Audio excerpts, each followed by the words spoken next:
दोस्तों इस वीडियो में हम लोग चक्रवृद्धि ब्याज और मिश्र धन निकालना सीखेंगे। तो यहाँ पे जो आपको सवाल दिख रहा है इसको तो मैं हल करूँगा, लेकिन इसको जैसे मैं हल करूँगा आप लोग उसे ध्यान से देखिएगा, क्योंकि अगर आप लोग इस केवल एक सवाल को देख लेते हैं, हल करना समझ लेते हैं, तो इस तरह से जितने भी सवाल आपसे पूछा जाएगा वो आप लोग आसानी से लगा सकते हैं। तो यहाँ पे आप लोग जो सवाल ये देख रहे हैं इसमें क्या कहा गया है, 2000 रुपये का 10% वार्षिक ब्याज की दर से 2 वर्ष का चक्रवृद्धि ब्याज ज्ञात कीजिए। इसको आप लोग खुद हल करेंगे।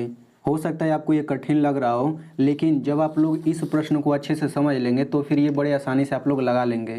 तो चलिए हम लोग सबसे पहले इस प्रश्न को हल कर लेते हैं। तो देखिए इस प्रश्न में कहा गया है 4000 रुपये का 10% वार्षिक ब्याज की दर से 3 वर्ष का चक्रवृद्धि ब्याज ज्ञात कीजिए।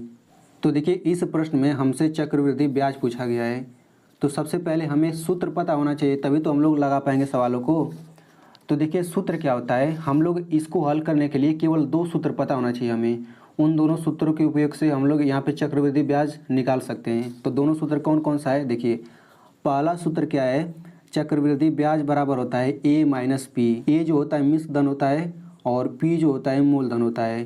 तो चक्रवृद्धि ब्याज बराबर होता है मिश्र धन माइनस मूलधन। तो आपको ये पहला पता होना चाहिए। दूसरा सूत्र ये पता होना चाहिए, ए बराबर पी कोष्टक में 1 + r/100 पूरे पर n घात। तो इन दोनों सूत्रों में सबसे पहले ए और पी क्या है, आर क्या है, एन का, ये सब तो पता होना चाहिए ना। तो चलिए उसे भी हम लोग समझ लेते हैं। तो देखिए ए जो होता है मिश्र धन होता है और ए का फुल फॉर्म होता है अमाउंट, ठीक है ना, इसीलिए इसको ए से दिखाते हैं मिश्र धन को। और पी का मतलब होता है मूलधन और इसका इंग्लिश मतलब होता है प्रिंसिपल, इसीलिए इसको कैपिटल पी से दिखाते हैं। अब आर जो होता है ना दर होता है, इसको हम लोग रेट कहते हैं। अब यहाँ पे देखिए एन जो होता है वो समय होता है, ठीक है ना।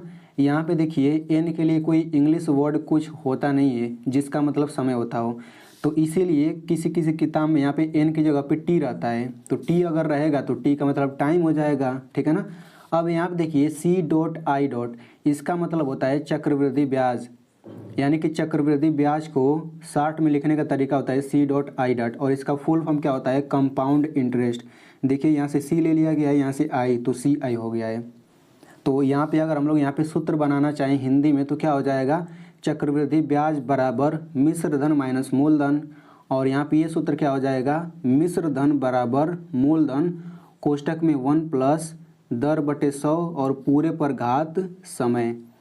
तो चलिए अब हम लोग इस प्रश्न को हल करते हैं। तो देखिए यहाँ पे दिया गया है 4000 रुपये का 10% वार्षिक ब्याज की दर से 3 वर्ष का चक्रवृद्धि ब्याज ज्ञात कीजिए। तो यहाँ पे आप लोग जब भी सवाल हल करेंगे ना, तो जो चीज़ आपको दिया रहता है उसे सबसे पहले लिख लेते हैं, ठीक है ना। तो यहाँ पे आप लोग यहाँ पे लिख सकते हैं दिया है, तो क्या क्या दिया गया उसे लिख लेते हैं। तो देखिए यहाँ पे 4000 रुपया दिया गया है, तो शुरू में जो रुपया दिया रहता है वही मूलधन होता है। तो यहाँ पे P बराबर कितना हो जाएगा, 4000 रुपया, क्योंकि मूलधन को P से दिखाते हैं तो P बराबर इतना हमने लिख दिया। अब देखिए जो ये परसेंट वाला होता है ना, यही दर होता है। देखिए यहाँ पे दर शब्द दिया गया है, तो ये जो परसेंट वाला होता है यही दर होता है, यानी कि R बराबर कितना दिया गया है, R बराबर 10% दिया गया है। अब यहाँ पे समय दिया गया है 3 वर्ष, तो यहाँ पे N बराबर लिख लेंगे 3 वर्ष, ठीक है।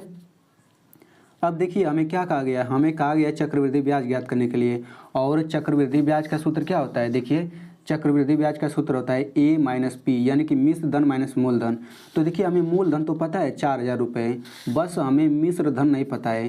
तो हम लोग सबसे पहले देखिए चक्रवृद्धि ब्याज निकालने के लिए सबसे पहले हम क्या करेंगे, मिश्र धन ही निकालेंगे, क्योंकि मिश्र धन निकाल लेंगे तो मिश्र धन में से मूलधन घटा देंगे तो हमारा ब्याज आ जाएगा। तो मिश्र धन निकालने के लिए हमें इस सूत्र का प्रयोग करेंगे, क्योंकि यहाँ पे देखिए ये मिश्र धन है, तो हम लोग इसी सूत्र का प्रयोग करके सबसे पहले मिश्र धन निकालेंगे। तो यहाँ पे चलिए हम लोग सूत्र लिख लेते हैं। तो A बराबर हो जाएगा P कोष्टक में 1 + r/100 और ये n घात हो जाएगा। अब इसमें हम लोग सभी का मान रख लेते हैं। तो A बराबर हो जाएगा, देखिए P बराबर कितना है, 4000 रुपये, तो हम केवल 4000 रखेंगे, ये हो गया 4000। कोष्टक में 1 + r की जगह पे क्या रखेंगे, केवल 10 रखेंगे बटा 100, और यहाँ पे n की जगह पे क्या रखेंगे, 3 रखेंगे। तो यहाँ पे आप लोग देखिए जब भी आप मान रखेंगे ना तो केवल संख्या रखेंगे। जैसे देखिए P के जगह पे हमने केवल 4000 रखा, ये रुपया नहीं रखा। R की जगह पे इसमें केवल 10 रखा, ये परसेंट वाला चिन्ह नहीं रखा। N की जगह पे केवल 3 रखा, वर्ष नहीं रखा, ठीक ना। तो केवल हम संख्या रखते हैं। अब इसके बाद हम लोग क्या करेंगे, अब इसको हम लोग हल कर लेते हैं। तो देखिए जैसे ही आप लोग सभी का मान रखेंगे वैसे ही यहाँ पे देखिए यहाँ पे बटा आ जाएगा। तो हम लोग यहाँ पे ये बटा वाला जो है ना इसको हम लोग अलग से हल कर लेते हैं 10/100। यानी कि जब भी आप लोग मान रखेंगे तो यहाँ पे जो बटा में आएगा उसको आप लोग अलग से हल कर लीजिएगा, मतलब काट पीट के एकदम छोटा कर लीजिए। तो 1 शून्य से 1 शून्य कटा कितना आ जाएगा, 1/10 आ जाएगा। तो अब हम लोग अगला स्टेप में इसको हटा करके 1/10 रखेंगे। मान लीजिए अगर r बराबर 5 रहता तो ये 5/100 आ जाता। तो 5 एकम 5, 5 दूना 10, 20 बार में कट जाता, तो 1/20 आ जाता है। तो हम अगला स्टेप में इसको हटा करके 1/20 रखते हैं। तो यहाँ पे चलिए अगला स्टेप क्या हो जाएगा, a बराबर हो जाएगा 4000 कोष्टक में 1 प्लस, और यहाँ पे इसके जगह पे कितना रखेंगे 1/10, क्योंकि कट पीट के इतना ही आता है। तो ये हो जाएगा 1/10, और पूरे पर 3 घात है तो हम यहाँ पे 3 घात लिखेंगे। अब इसके बाद अगला स्टेप क्या करेंगे, देखिए मैं आपको बताता हूँ। ये हो जाएगा 4000 कोष्टक में, अब जब ये कट पीट के छोटा आ जाएगा तो हमें यहाँ पे ऐसे तिरछा गुणा करना रहेगा। ऐसे तिरछा यहाँ पे गुणा कर देंगे और यहाँ पे इसको जोड़ देंगे। इस 10 का हम लोग ऐसे गुणा कर देंगे, जो आएगा उसमें ये ऊपर वाला जोड़ देंगे। तो 10 एकम 10 हो जाएगा, और ये ऊपर वाला जोड़ेंगे 11। तो जो आएगा यहाँ पे ऊपर लिखेंगे, और नीचे ये 10 का 10 रहेगा, फिर यहाँ पे 3 घात। ठीक है ना। देखिए मैंने कैसे किया, जो नीचे संख्या रहेगा इसका गुणा हम लोग इसमें कर देंगे, और चूंकि यहाँ पे प्लस है तो हम ये ऊपर वाला जोड़ लेंगे। तो 10 एकम 10 हो गया, और ये 11 बटा ये नीचे वाला तो 10 का 10 ही रहेगा। अब इसके बाद हम लोग क्या करेंगे, देखिए तो यहाँ पे देखिए यहाँ पे गुणा का चिन्ह रहता है। तो ये हो जाएगा 4000, मतलब छुपा रहता है लेकिन यहाँ पे गुणा ही रहता है। तो 4000 हो गया, फिर गुणा।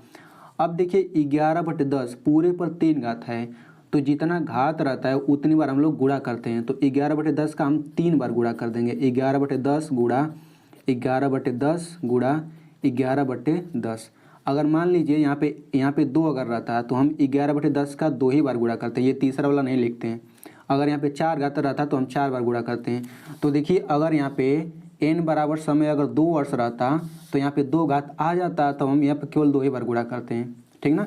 अब इसको हम लोग कैसे हल करेंगे, तो देखिए यहाँ पे एक रूल होता है कि जब भी भिन्नों का गुणा रहे, जब भी भिन्नों का गुणा रहे, चाहे संख्याओं का गुणा रहे, चाहे भिन्नों और संख्याओं दोनों का गुणा रहे, तो नीचे वाली को हम ऊपर वाले के साथ काट सकते हैं, और ऊपर वाले को नीचे वाले के साथ काट सकते हैं। सीधा सीधा कभी नहीं काट सकते हैं। तो देखिए 10 नीचे है, 4000 ऊपर है, तो यहाँ पे 1 शून्य से 1 शून्य कट जाएगा, 1 शून्य से 1 शून्य कट जाएगा, 1 शून्य से 1 शून्य। तो यहाँ पे ऊपर क्या बचेगा, ऊपर 4 बचेगा, फिर गुणा, यहाँ पे 11 बचेगा, फिर 11 बच जाएगा, 11 बच जाएगा। देखिए जब भी बटा के नीचे 1 रहता है ना तो उसका कोई मतलब होता नहीं है, तो हम केवल नीचे 1 को हम हटा सकते हैं। ठीक ना। तो अब हम लोग इन सब का गुणा कर लेंगे। तो इन सब का गुणा करके आता है 5324। तो देखिए 5324 ये आया क्या है, ये अभी आया है मिश्र धन। ठीक ना।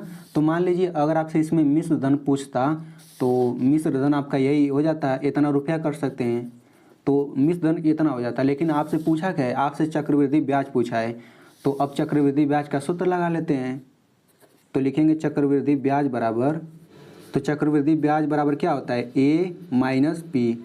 तो a का मान आ गया है 5324 माइनस p का मान हमें पहले से पता है, मूलधन कितना है 4000 रुपये। तो हम यहाँ पे ये लिख देंगे 4000, फिर बराबर। अब देखिए इसको घटाएंगे तो कितना आ जाएगा, ये आ जाएगा 1324 रुपये। तो इस तरीके से चक्रवृद्धि ब्याज कितना आ गया, 1324 रुपया। तो यही हो गया आंसर। तो आई होप आपको अच्छे से समझ आ गया होगा। तो यहाँ पे आप लोगों को मैं अब सवाल दे देता हूँ, तो आप लोग इस सवाल को ज़रूर हल करिएगा। सवाल क्या है, 2000 रुपये का 10% वार्षिक ब्याज की दर से 2 वर्ष का चक्रवृद्धि ब्याज ज्ञात कीजिए। देखिए इसमें भी चक्रवृद्धि ब्याज पूछा है।